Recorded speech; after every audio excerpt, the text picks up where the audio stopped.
প্রধানমন্ত্রী কি নতুন আইন করছে? এই আইনে কি তার সংবিধানে লেখা আছে যে কনস্টেবল ছেলে কনস্টেবল একটা মহিলার গায়ে হাত দিবে? এটা কি নিয়ম করছে তারা? সংসদে এটা উপস্থাপন করুক যে একটা পুরুষ একটা মহিলার গায়ে হাত দিবে।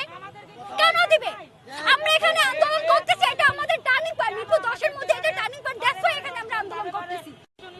যেহেতু আমরা আমাদের সাথে তারা কথা বলবে যে তোমরা সাইডে করো বা এক পাশে করো, বা আমাদের সাথে তোমরা কথা বলো যে তোমাদের সমস্যাগুলো কি। ওরা ডিরেক্ট কোনো কথা না বলে এসে ওরা ডিরেক্ট আমাদের গায়ে হামলা করছে। এটা কি এই এখনের যুগে কি এটা সম্ভব? কোন দেশে আছে আমরা? ওদের এত পাওয়ার আছে কি আমাদের জন্য ওরা এখনো বেঁচে আছে। আমাদের জন্য আমরা 24 সালে গণ অভ্যুত্থানে আন্দোলন করতে আমরা করছি, আমাদের জন্য ওরা বেঁচে আছে। ওদের এত কথা আসে কি? ওদের লজ্জা লাগে না? আজকে এই বিচার চেয়েছি, তাই না? আমরা তো রাষ্ট্রের কাছে আর কিছু চাই নাই, আমরা এই রাষ্ট্রের কাছে শুধু বিচার চেয়েছিলাম। সেভাবে একটা মেয়েকে ধাওয়া করে, এইটা একদম এটা সবথেকে বড় অন্যায় করা হয়েছে। এখানে মহিলারা যারা আছে তারা কিভাবে আমাদেরকে ধাওয়া দেয়, কিভাবে লাঠি দিয়ে তারা আমাদেরকে ধাওয়া দেয়। একটা রেপিস্ট সেম কাজ করে, একটা রেপিস্ট একটা মহিলাকে ধাওয়া দেয়। আমরা যেই জিনিসের জন্য আমরা এখানে আন্দোলন করতেছি সেই সেম জিনিস আমাদের উপর হচ্ছে। কেন হচ্ছে? প্রতিনিয়ত কেন? পুলিশ আমাদেরকে যদি ফার্স্টে ওয়ার্নিং দিত হয়তো বা বিষয়টা এই পর্যায়ে যাইতো না।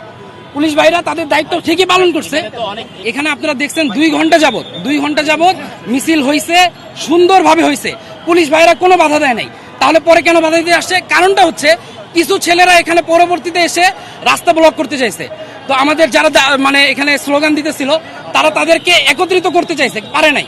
এই কারণে পুলিশ ভাইরা আসছে যে রাস্তা তো জ্যাম করা যাবে না, ঈদের সিজন, সবার একটা ভোগান্তির ব্যাপার। আপনি যেটা বলছেন অ্যাম্বুলেন্সের রুগী থাকতে পারে, তো একটা বিচার চাইতে যে আরো 10টা ক্ষতি করে তো লাভ নাই। সেই জায়গা থেকে পুলিশ ভাইরা তাদের দায়িত্ব পালন করতে আসছে, কিন্তু হঠাৎ করে আসার কারণে সবাই আতঙ্কিত হয়ে গেছে। পুলিশ যদি আন্দোলনের বিরুদ্ধে থাকতো, পুলিশ যদি এটা আমাদেরকে বন্ধ করতে চাইতো, আপনারা সুন্দরভাবে আমাদের সাথে কথা বলতে পারতেন না। পুলিশ বারবার সাইড দিয়ে যাইতেছে, কিছু বলতেছে না। আগে 2 ঘন্টা যে যারা আন্দোলন করছে